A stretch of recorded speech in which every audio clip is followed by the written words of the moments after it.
Sanderson is stressing me out. So many things made me not want to pick up this book again and read it. I needed a break and I needed ice cream. Hello everyone, I'm Allie. I am a daydreamer and I'm a lover of stories. Welcome to my channel. Now on to Words of Radiance Class of 101. Let's begin. So I technically talked about this in the first half of this section. I still don't know what to call it. We're not giving it a name. We left off on chapter 47. Essentially the Oath Gates, which allows instantaneous travel, which is what Yasna believed would bring them to Urithiru, the city of the Surgebinders. That's what Yasna was coming here for, and you guys, I still think she's alive. I'm holding on to this for life. It would just be so upsetting for her to die that quickly when she's the one who holds all this information, and we lost most of her books and her research. And now we have Shallan. I don't want to say just Shallan, because Shallan is still very vital to this story, but she doesn't have all the research that Yasna did. It's kind of insane. And then again, we also talked about this in the first half, but it gets deeper into the magic that I love that we're learning about when it comes to surge binding. Shallan tries to imagine what she wants to transform herself into, and it doesn't really work right. "This is silly," Shallan said softly, stormlight trailing from her lips. She did a quick sketch of herself with dark hair. "What does it matter if I draw it first or not? The pencils don't even show color." "It doesn't matter," Pattern says, "but it matters to you. I don't know why." She finished the sketch. It was very simple. It didn't show her features, only her red hair, everything else indistinct. But yet, when she used Stormlight this first time, the image took her and her hair darkened to black. Shallan sighed. So I think the reason why it matters for her to draw it first is because it comes from intention. A lot of my favorite magic comes from a place of intention. If you've read the Magician's trilogy, in that it comes from a place of like sadness and really understanding your emotions. And I think that's really cool because if you think about it, especially if you think about in Words of Radiance and Stormlight, I haven't read beyond that, but it sounds like with Sanderson's system, specifically here, when using Stormlight, you have to innately have that power. It has to come from deep within inside of you, kind of like a sorcerer, if you will, versus a wizard can learn the magic from books, but you have to have it first in you. So that's kind of what his magic system is telling me here. Okay, so this was really sad. I talked about this a little bit in the extended edition from the first half of part 3. So this is a flashback chapter about Shallan and her brothers, and specifically Jushu, who got himself in gambling trouble. He has a really bad gambling problem. And basically his father was like, "I'm not rescuing you from this. I don't really think you had the money anyways." But regardless, he's not going to help him, and he just lets him get taken away, and it's really upsetting. And if you think about how young Shallan is, I think she's like 14 at this point. I would not be okay with that, and her brothers are pretty much all she has. Been sent to her room by her father and told not to leave, which is going to have more consequences later. But she goes to Balat, and she's like, "I need your knife that father gave you." Like, she's trying to get anything possible she can to save her brother at this point. Balat lowered his hand protectively to the knife. "Jushu built his prior himself, Shallan. That's exactly what father said to me," Shallan replied, wiping her eyes, then meeting those of her brother. Balat looked over his shoulder in the direction Jushu had been taken. He sighed, then unhooked the sheath from his belt and handed it to her. "It won't be enough. That's exactly what father said to me," Shallan replied, wiping her eyes, then meeting those of her brother. Balat looked over his shoulder in the direction Jushu had been taken. He sighed, then unhooked the sheath of his belt and handed it to her. "It won't be enough. They say he owes almost 100 emerald realms." "I have my necklace too," Shallan said. Wickham, silently drinking his wine, reached to his belt and took off his knife. He set it at the edge of the table. Shallan scooped it up as she passed, then ran out the room. Could she catch the men in time? She lets love lead her, and I really hope that that doesn't ever disappear, because I think that's a huge part of what makes Shallan who she is. And I know that sometimes she talks about like Yasna would be focused and wouldn't let emotion get in the way, but I think there's a way to meet a happy balance of both of them. And I love what a good heart Shallan has, especially for her brothers. And especially we see like when Shallan goes to save him and she's trying to convince the people who took him away she should get to have him. "Our mother was murdered," Shallan said. "That night as I cried, Jushu held me. It was all she had." And again, we see how much the brothers also care for her too, and how traumatic it was the way their mom died, and it was at the hand of their father. Like, this family has been through so much, and it breaks my heart. And I just love Shallan so much more in this moment for going after her brother and doing whatever she could to save him. And then this part made me want to puke. It made my stomach hurt. Sanderson, do you want to pay for my therapy? Father entered Shallan's room and shut the door behind him. You know I would never hurt you, Shallan, he said softly. She nodded, tears leaking from her eyes. I found a way to control myself, her father said. I just have to let the anger out. I can't blame myself for that anger. Others create it when they disobey me. Her objection, that he hadn't told her to go immediately to her room, only that she shouldn't leave it once she was there, died on her lips. A foolish excuse. They both knew she'd intentionally disobeyed. I would not want to have to punish anyone else because of you, Shallan, Father said. This cold monster, was this really her father?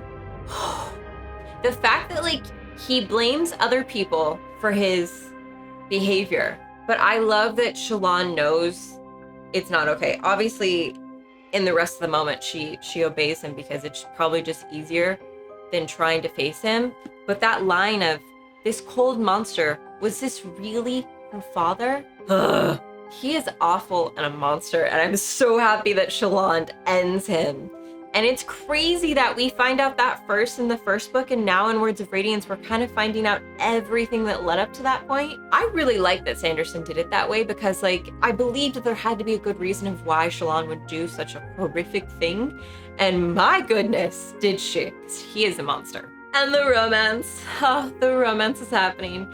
You guys, this is such an iconic romance line, and I'm so happy that Sanderson wrote it. Brightness Shallan, he said, holding out a towel toward her. You are settling well into Sabarial's camp? Yes, she said, grinning at him. That mop of unruly hair just made her want to reach out and run her fingers through it. Our children would have the strangest hair ever, she thought. His golden black Alethe locks, my red ones, and was she really thinking about their children already? Foolish girl. I love how head over heels Shallan is for him, to the point where she's like, I want to run my hands through his hair.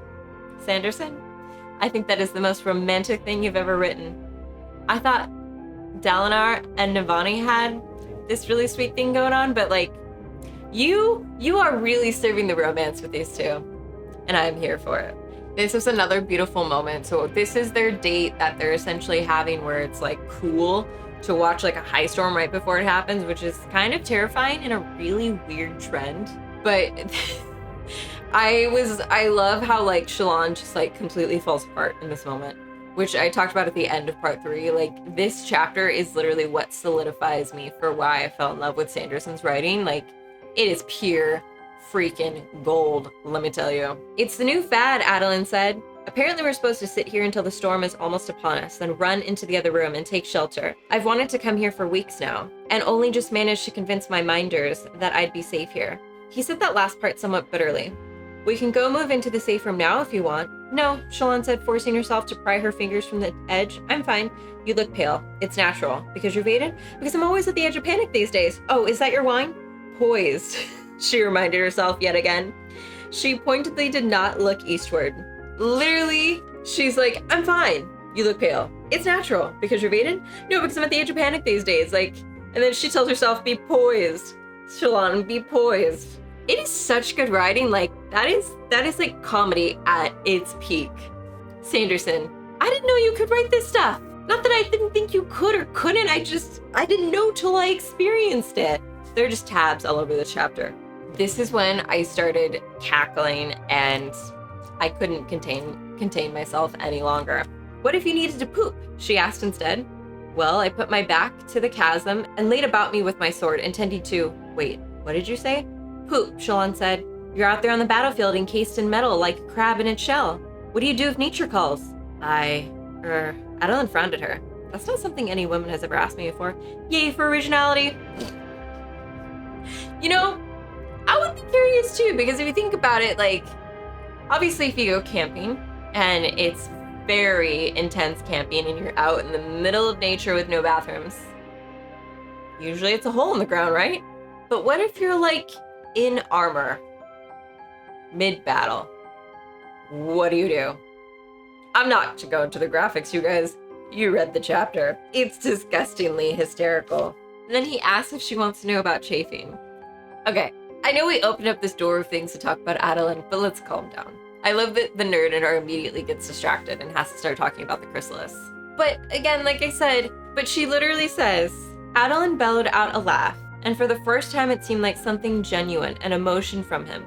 that wasn't scripted or expected. He pounded his fist on the table, then waved for more wine, wiping a tear from his eye. The grin he gave her threatened to bring out another blush. Wait, Shallan thought, did that just work? She was supposed to be acting feminine and delicate, not asking men what it's like to defecate in battle. Thank you, Sanderson. Thank you for allowing Shallan to be herself. Thank you for allowing Shallan to not have to resonate with everyone else in society, even though everyone's been telling her to not be herself, and letting her be herself. And then letting Adeline just, I'm gonna say fall in love, we don't know, but he loved it. He loved her for her in that moment. And it just, everyone in the series has been telling Shallan, you can't act this way, you can't act that way, you must act a different way, you must fall in line. And in this moment, she just let herself be herself. And he loved it. Ooh, so this actually isn't explained. Elhokar, I don't know if he doesn't tell Dalinar or Dalinar hasn't told Adeline, but when Adeline is locked up for the High Storm and he sees Sadeas, and I know where you're going, Sadeas, Adeline snapped. You're annoyed that we haven't been letting you put judges into our war camp as High Prince of Information. Well, I'll have you know that Father has decided to let High Prince of Information? You didn't hear? I recently renounced the title. What? Yes, Sadeas said. I fear I was never a good match for the position. When did this happen? It happened off camera. So when did this happen? Why did Elhokar think it was a good thing? It's such a mixed bag. I feel like I remember there being talk about it in the previous chapters, but like the actual decision happening. Because I feel like they might have had more access to him if he was still in the position. I don't know. It gives him maybe like slight more leverage now. It's just not good. I don't like Sadeas. I hate him. I mean, who doesn't? Okay, so I don't know if I actually believe this. Supposedly Dalinar thinks he's the one who's been writing on the walls during or after he has his visions. No, he turned to Adeline. I think it's obvious now that I was behind each of these. Why does that bother you so, son? It's the idea of you scribbling on the ground, Adeline said, shivering. Lost in one of those visions, not in control of yourself. The Almighty's path for me is a strange one, Dalinar said. Why do I need to get the information this way? Scratches on the ground or the wall? Why not say it to me plainly in the visions?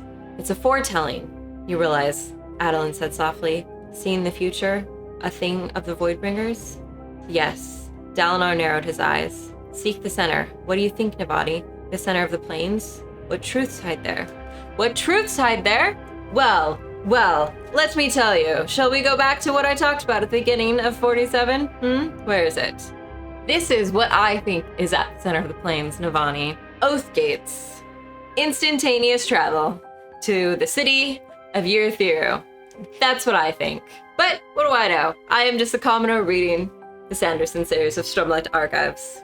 If I'm wrong, what else could it be? Like, what else is Sanderson hinting at? I feel like I'm on track at this point. Shallan is inside Amaranth's secret room. She's spying on him for the people that killed Yasna. And she's seeing all these glyphs. Parshendi, she translated, still distracted by the nature of the characters, must know how to return the Voidbringers. What? Remove secret from them. Reach center before Alethi armies. Okay, this is a lot to unpack, you guys. I thought the Parshendi were the Voidbringers, but now Amaranth's research is saying the Parshendi know how to return the Voidbringers, and you have to remove the secret from them, like extract, like I don't want to know how. It's surgically, or is it just information they know? Reach center before Alethi armies. So he also believes there is something at the center. So I feel like it's literally all kind of coming together here, right at the center of the plains, which is terrifying. So either the Oath Gates are there or the Voidbringers are there, but something is happening at the center of the plains, and Amaranth knows about it, and then Dalinar knows something from his visions. And did he tell Amaranth about this? Because a part of me thinks that's dangerous to tell Amaranth, because I don't trust him. I know Dalinar does, because he's a fool, and I hope he opens his eyes soon. But this, yeah, it's all hitting a little too close. This is one of the things that, like, shook me, and I need Sanderson to pay for my therapy. So as I was reading this, I think it took me like a week. I don't remember. It took me a little bit to realize. Wasn't Kaladin the one on the field who killed the mysterious guy and got his shard blade, which is why the whole drama with Amaran happened. And now Shallan has realized who has her brother's shard blade. It is Helleran's shard blade in Amaran's hand. And he literally tells her, "Such beauty," he said, "such art. Why must we kill with our grandest creations? Ah, but I'm babbling, delaying you. I apologize. The blade is still new to me. I find excuses to summon it." Shallan was barely listening. A blade with the back edge ridged like flowing waves, or perhaps tongues of fire, etchings all along its surface. Curved, sinuous. She knew this blade. It belonged to her brother Helleran. This is her brother's blade. She believes Amaran killed her brother in order to get this shard blade. But it was actually Kaladin. And I'm terrified for the moment she discovers this information. Because right now, Amaran's enemy number one for her and Kaladin. They have that in common until she finds out the truth. Sanderson, what are you trying to do to us? This is drama to a T. And then this is where it gets even weirder, because apparently Helleran was trying to kill Amaran for bringing the Voidbringers back. So is Helleran on the side of the people that also killed Yasna and didn't want her to discover Urithiru? It's insane to me that there's still 2 more books. I hope I get a lot of answers in this book, because this is insane. Like, I get that maybe we might not get the whole plot, but I still need some answers as to maybe like a more general answer about what's in the middle of the Shattered Plains, why everyone doesn't want it to happen, why certain people do, because there's so many connections happening here. Kaladin and Syl are also really going through it, trying to understand each other and really put the pieces together as to what's going on and how they're connected to each other. It's like when I first picked up a spear, Kaladin whispered. I was just a child. Were you with me back then? All that time ago? No, Syl said. And yes, it can't be both. It can. I knew I needed to find you, and the winds knew you. They led me to you. So everything I've done, Kaladin said, my skill with the spear, the fight, the way I fight, that's not me, it's you. It's us. It's cheating, unearned. Nonsense, Syl said. You practice every day. I have an advantage. The advantage of talent, Syl said. When the master musician first picks up an instrument and finds music in it that nobody else can, is that cheating? Is that an art unearned just because she is naturally more skilled? Or is it genius? This literally echoes about Pattern saying that he was around Shallan when she was younger, and then we had the messenger that met Shallan asking if she basically had seen any Spren around. So it's interesting how these Spren who know that they're supposed to go to whatever the calling is for Syl, it was the wind that guided her. It has a very fated feeling, like they were by fate meant to be together. They were by fate meant to find each other. Some bigger picture going on here, but it's also in line with everything happens for a reason. And I think it's interesting still discussing the whole like natural talent. There's plenty of people that are born with natural talent with something, but you still have to practice in order to get better and become good at it. I get what Kaladin's saying, but if he didn't practice, he wouldn't be as good as he is. He would just like given a little bit of a head start, and that's not cheating in my opinion. Okay, so I accidentally jumped the gun in the first half of part 3 talking about Shen leaving, but the moment does happen here in 52, and Kaladin tells him, Parshmen do not flee captivity. They will see only a slave doing some assigned work. But this was eerie and very chilling. May the winds treat you well, Raylan. The winds are not what I fear, Raylan said. He patted Kaladin's shoulder, then took a deep breath as if anticipating something difficult, and stepped from the chamber. Okay, what does he fear? That's so vague, so I guess we're just gonna have to wait to find out when everything comes colliding together. We have so many things happening. We have whatever is at the center of the Shattered Plains. We have Eshonai, who basically took the Anger Spren. I saw that there's like an interlude about that, so I'm gonna get more eventually when I get to that part. What is he afraid of? Or is it the warning sign that they talked about in part 2? Oh, this is overwhelming. This was the other part where I need Sanderson to pay for my therapy. Adeline, when you make a bet with someone, you have to go over all the details. what did you do or what did you not do? More specifically, with Relis, when you made this deal with him. I'll fight you and whomever you bring together. That's all you said. You acted as if you included the word just one other person. I knew that was a red flag the moment I read it, and then I got even more stressed out when what is to come later happens. So in this world, a menagerie basically sounds like a circus, because that's kind of what it feels like Adeline and Shallan go to, and they have like all these different things set up, and a lot of them are strange and weird and creepy, so it definitely gives me circus vibes. Kaladin is obviously getting in the carriage with him, so it's interesting kind of seeing Kaladin's scenes really collide with Shallan and Adeline. I talked about this in the first part of part 3, but we're gonna really talk about it now. Dalinar, what were you thinking when you put Amaran in charge of the Knights Radiant? This was another spot in the book that I had to set it down and walk away. I think I went and got ice cream for this one specifically, because this was just, it was too much. Out of all the men that Kaladin hates, I feel like the list is pretty short. Obviously he has an issue with Light Eyes, but like Amaran was the worst person to give this power, especially because just a few pages before this, Kaladin was telling Syl that he was getting ready. I believe to be about telling Dalinar about his powers. Well, he's certainly not going to now. Probably also not because of all the other stuff that happens. But in this moment, I would totally like be on Kaladin's side. Like that would just be a huge punch to the gut. Why would you do that to my Kaladin? Why?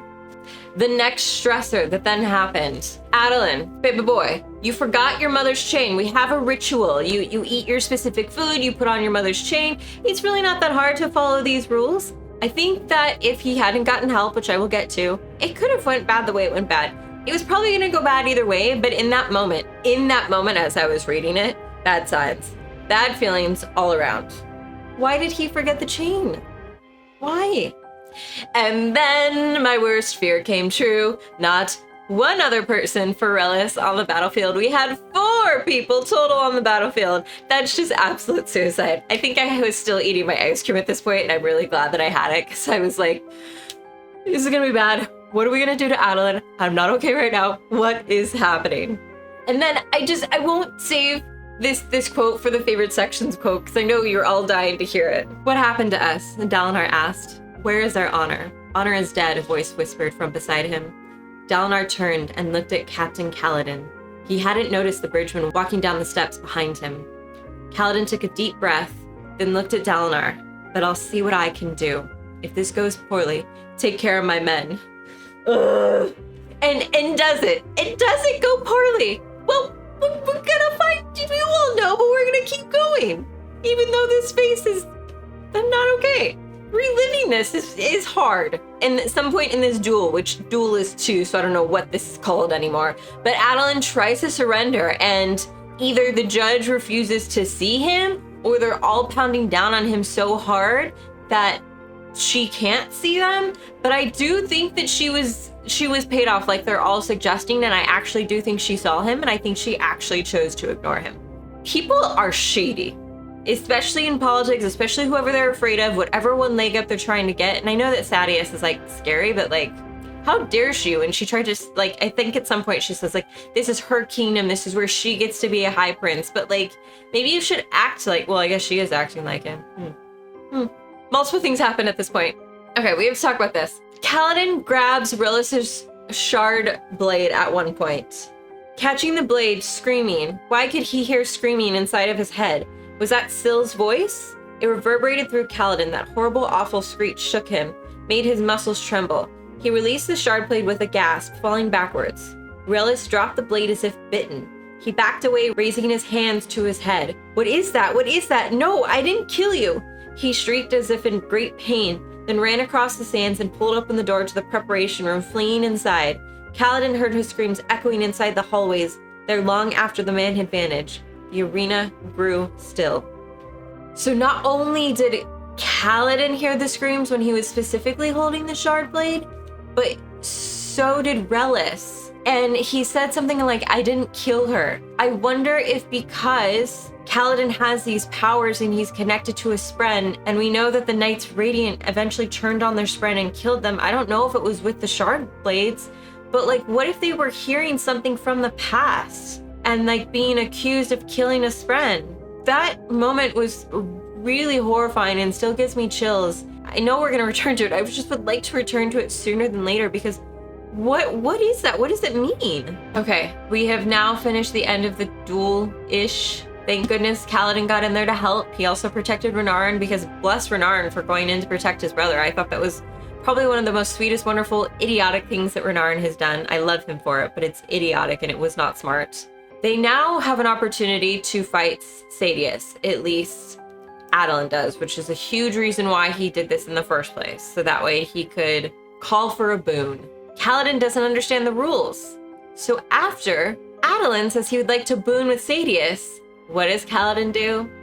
He says he would like a boon with Amaran and calls him out and accuses him of a crime in front of all these light eyes, which a part of me was like, wow, is this actually going to happen? And then the other part of me was like, wow, this was the dumbest thing could have ever happened.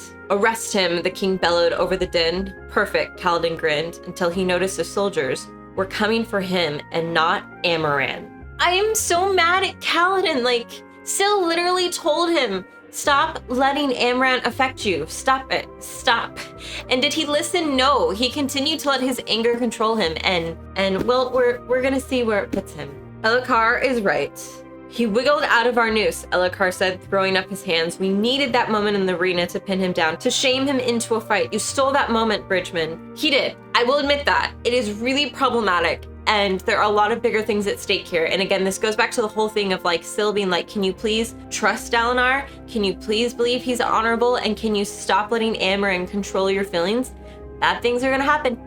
And did he? No, he didn't. And then this was interesting. Like I've already spoken about how I feel about Elhokar, but part of me thinks he's like kind of not the smartest, kind of not the, what is it? The sharpest pencil in the box, whatever the metaphor is. Am I king? Elhokar asked. Of course you are. You don't act like it. You're going to have to decide something, uncle. I won't continue letting you rule, making a puppet out of me. I'm not. I say the boy is going to be executed. What do you say to that?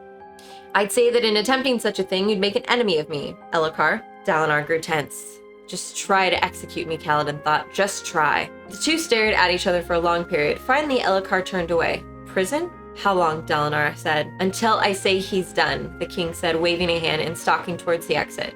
He stopped there looking at Dalinar, a challenge in his eyes. Clearly, Elhokar knows that Dalinar is like kind of wedging his way through, sort of telling him what to do. I don't think Dalinar's doing it intentionally. I think he does it out of guilt from Gavilar and really wants to protect the kingdom that he feels like he failed. But Elhokar picking up on that, regardless of whatever Dalinar's intentions are really interesting and also potentially really bad for Dalinar, even if he's family. And then I think Kaladin saying, just try to execute me, just try, makes me think about how when he was out in the High Storm and he literally should have died and he didn't. So I don't think Kaladin's necessarily immortal, but because there's, like I said, there's fate tied into him and still there's bigger plans at hand. Who's ever running the show I don't think is gonna let him die. I don't know how that's gonna work out, but it's not gonna happen.